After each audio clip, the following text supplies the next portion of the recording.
Today, we are back at John Kufleitner's, located just outside of Salem, Ohio, to take a look at this 1970 Pontiac GTO Judge. But before getting into all of it, I'm Jay. Welcome to What It's Like. Picture this. You just obtained a car that you know nothing about and want to know more about it, but you want to learn about it while sitting on the bathroom throne. We feature the classics, vintage, some exotics, lots of orphan cars, and cars off the beaten path. If that sounds of interest to you, subscribe and hit the bell icon next to it to never miss a video. Real quick, before we move on, we have Name That Tune at the end of each segment. So first person that will give me the correct name of the band as well as song title, their comment will be pinned to the top of the comment section. If you dig the channel or like this episode, hit the like button. It helps more people see this video in the future. 1970 Pontiac model lineup. These aren't in any particular order. Tempest, Le Mans, Grand Prix, Catalina,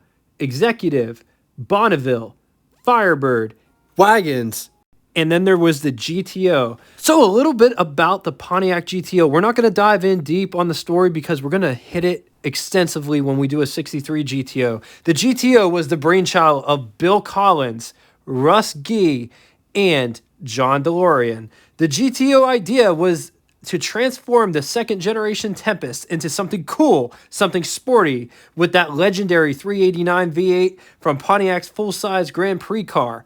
Big engine option in high performance model. Did you ever wonder what GTO stood for? Grand Tempest Option, because that is what it essentially is. DeLorean was hoping to tap into the youth market with the GTO. The GTO broke all of the rules for the GM A-body platform, which was to never to exceed the displacement of 330 cubic inch displacement. But Team GTO found a loophole. And if you know me, I love a good loophole. The name GTO was DeLorean's idea, and it was inspired by the Ferrari GTO. Pontiac offered the GTO from 1963 to 1974, and they revived the name in 2003, and it lived on until 2006. GTO has 5 generations. 1970 falls in the second generation, which had a production run from 1968 to 1972. 68, 69, 70, 71, 72, built on GM's A-body platform, along with such cars as the Oldsmobile 442, Chevy Malibu SS, Buick Skylark Grand Sport. 1970 saw a facelift. Head and headlights were gone. Features quad headlights instead. Less prominent nose. Urethane covered around the headlights and grille. Pontiac referred to the 1970 as the humbler in the ads. Let's talk Judge package. Added fender stripes, psychedelic emblem, silver painted rally rims without the trim rings, full width spoiler. Orbit orange was the featured color this year, but the Judge could be had in any GTO color. Let's talk specs. 202.9 inches long, 76.7 inches wide, 52.3 inches tall. It rides a wheelbase of 112 inches. It weighs 3,641 pounds. Price, $3,600, which is equivalent to you spending $27,650.60 in the year 2022. Total 1970 Pontiac production was 586,856 units, of which total GTO production was 40,149. And I'm going to break it all down for you. So the convertible, just a regular GTO convertible, 3,615. Hardtop, just regular hardtop, 32,737. Judge convertibles was 168, super rare.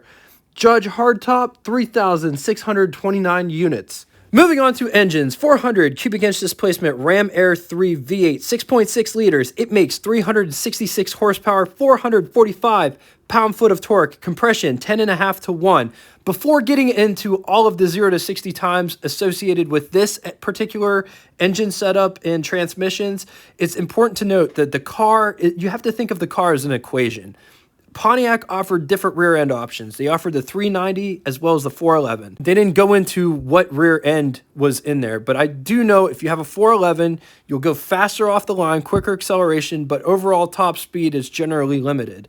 Whereas if you had the 390, it's a little slower off the line, but you have a higher top speed in the long run.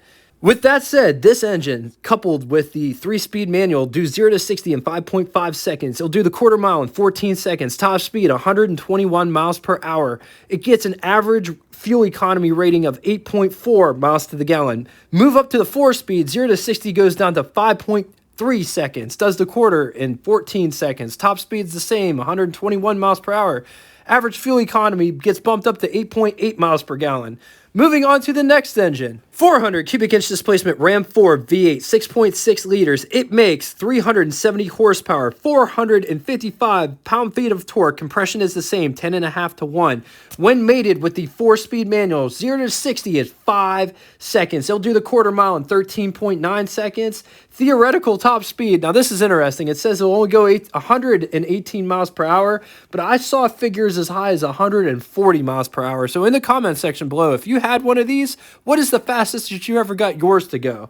Average fuel economy, 8.4 miles per gallon. There was one more engine on offer, but it didn't come until mid-year of 1970, and that was the 455 cubic inch displacement HO, or high output V8, 7.4 liters, and it makes anywhere between 360 and 370 horsepower. But wait for it, it makes 500 pound-feet of torque with a compression of 1025 to 1. I couldn't find any hardtop specs, so these specs are for the convertible. Now, this is with the 3-speed manual. It does 0 to 60, 5.8 seconds, does the quarter mile in 14.4, and average fuel economy is 7.5 miles to the gallon. Why would you get this when it's slower than the Ram 4 is beyond me? In the comment section below, did they get those specs wrong?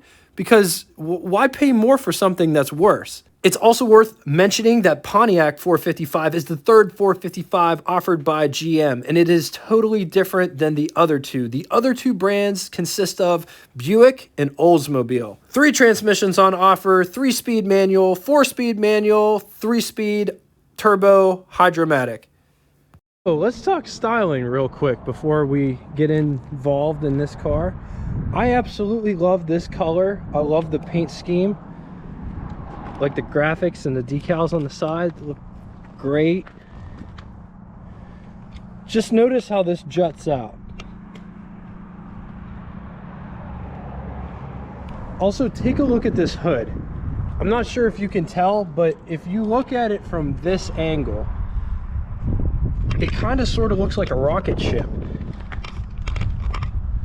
Do you guys see it as well? Do you guys see the rocket ship? Maybe it's just me. Gotta love the nose.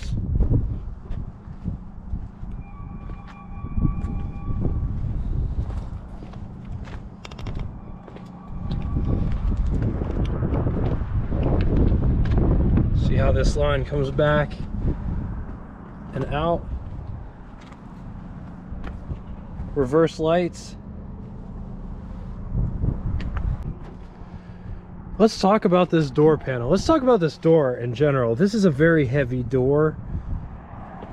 Let's take a look at this door panel. There isn't that much going on, but it's very interesting. So it feels like vinyl material, and it's got all this bright work. This is the door lock. So in this position it's unlocked, in this position it's locked. It says GTO right there. This is the door handle to pull the door shut, as well as armrest to rest your arm on as you're driving down the road. This is the door handle to get out, and it works like that. The mirror is a toggle switch style, so that's how it operates. This is the window crank for the big window. We're gonna roll the windows up a little bit here, and just notice it does not have vent windows, and it's also curved. The glass is curved. Coming down inside the pedal box down here, you can see lots of stuff going on here. Some vents, that's what those control. The emergency brake release is right on top of the emergency brake pedal, or parking brake pedal, depending on where you're located. Over here, I live in Western Pennsylvania. We come up with weird names for stuff all the time.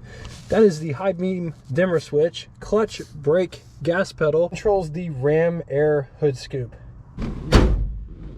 So that's what the door sounds like when you shut it. Here is what over the hood impression looks like. Here is what first person looks like. There is I wouldn't say tons, but there's enough room underneath the steering wheel that the steering wheel isn't in your crotch. But this has tilt wheel, so if there isn't enough space, you could just tilt it out of the way to whatever your desired position is.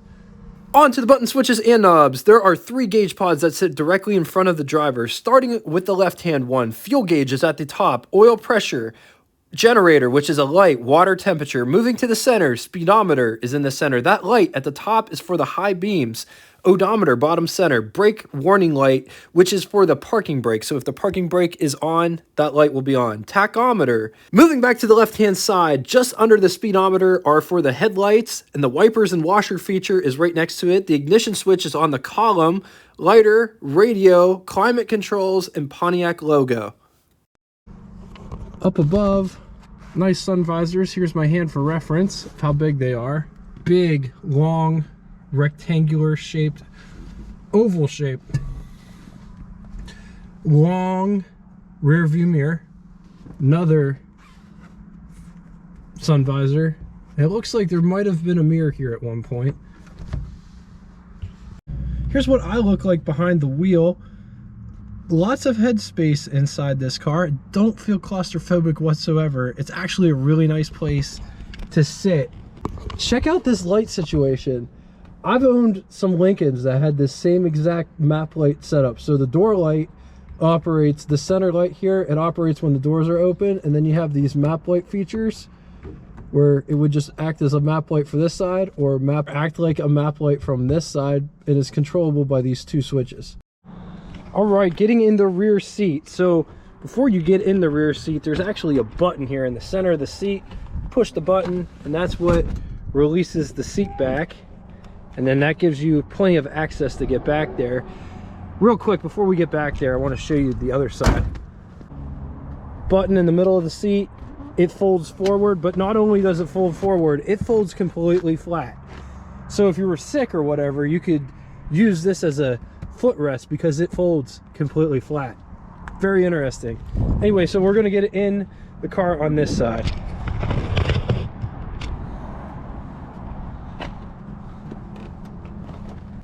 Right, sitting in the back, there is a bad glare. I'm going to move over here. Sitting in the back seat of the 70 GTO. There's adequate headspace. There's enough room to do that with my hand. My top of my hair is starting to hit the headliner, but it's not bad. Here's what knee space looks like. There's enough room to do that. Here's what the seat profile looks like. It's a very upright seat, this is. In the back, it goes down a little bit in the back here, but this bench seems a little bit more narrow than other cars that I've been in. There are some creature comforts back here, like coat hooks, as well as the windows do go up and down back here, and they operate like this.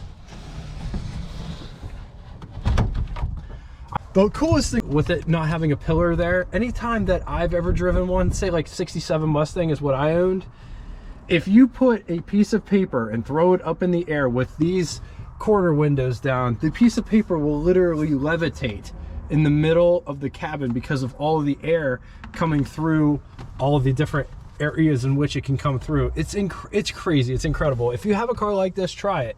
It's crazy. Anyway, ashtray over there. There's also all of that stuff that is on the driver's side is also on the passenger side, except for the coat hook. There is no coat hook here for some reason. There's only a coat hook on this side. But windows go up and down, and there's an ashtray. There isn't a center armrest in here.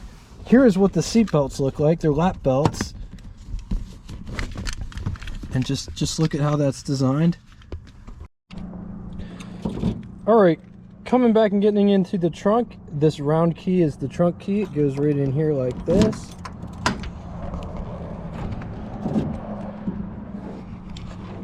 So just check out this trunk. Look at how massive it is.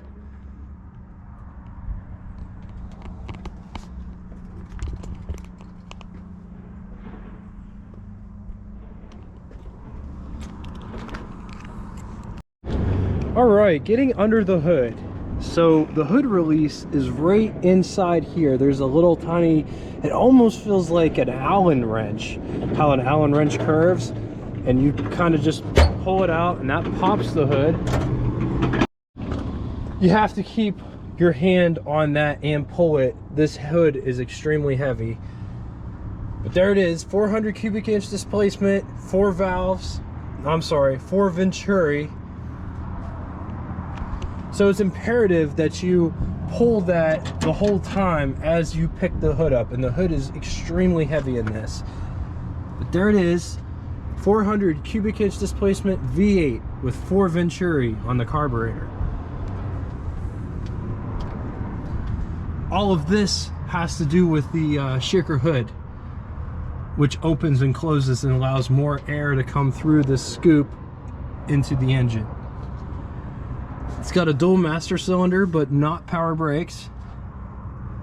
And just look at how the steering shaft comes out down inside to the steering box and or rack down there inside there. It's got an alternator and a power steering. No AC, which is good if you want a muscle car that's fast and not rob the horsepower.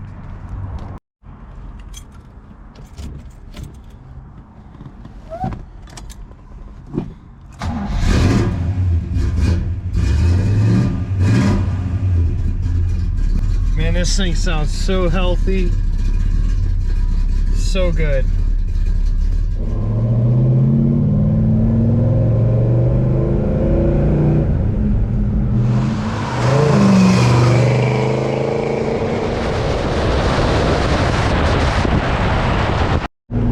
This car is absolutely great. We're in 3rd gear right now. I'm gonna load it up here real quick. I'm in 2nd gear going 30 miles an hour. Listen to that sound. Up into 3rd, and when you go into a transition to go into the next gear, even though this gear shifter is a bit notchy, it goes right up into 3rd. There's no question about where 3rd is. It's just a little bit notchy getting it in there.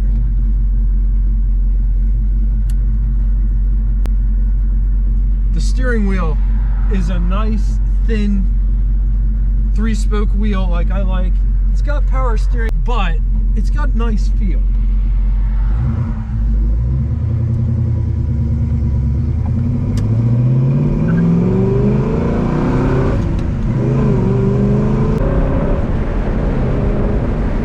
I love the way when it goes into different gears, it just sounds amazing.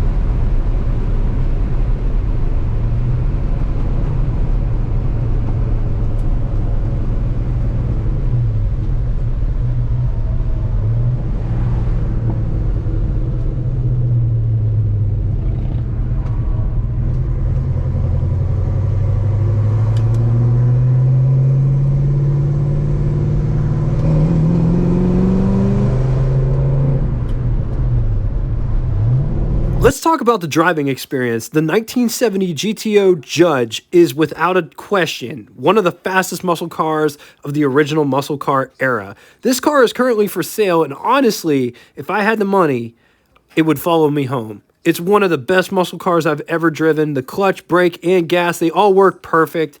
This car gets up and gets it. Orbital orange looks great. In short, this car is awesome. It sounds awesome. It drives awesome. It feels awesome. It feels awesome while driving it. All right, on to the pros and cons. I'm getting all the pros and cons from the complete book of collectible cars, Blue Chip Auto Investments, 70 years from 1930 to 2000 by Richard M. Langworth and the auto editors of Consumer Guide. On the positive side, same qualities as earlier GTOs plus rarity of convertibles, Judge models, and various high-power options. 1968 through 1969 models are milestone cars against it. As for the 66 and 67 GTO, but asking prices are much stiffer than they've recently were and are still heading skyward, which is totally true. I can't believe the price of these cars. I mean, it's a bargain. Best time to buy is now because they aren't making any more of these, and with each passing year, they get harder and harder to find. This one is a nice shape. No lie, this is like driving a brand new 1970 GTO Judge. Anyway, time for Name That Tune. First person to give me the correct name of the band as well as song title correctly will have their comment pinned to the top of the comment section. If you'd like to get in touch with me, leave a comment in the comment section. I read and answer all comments posted. The second way is we made a Facebook group that correlates with this YouTube channel. No obligation to join, but it gives you the opportunity to share your rides, stories, experiences, as well as pictures and videos. And get this, if you have a YouTube channel, I don't care if you share it on there. It's about the car community, and it's for everybody. Thank you all so much for coming out and watching this. And until next time, toodaloo!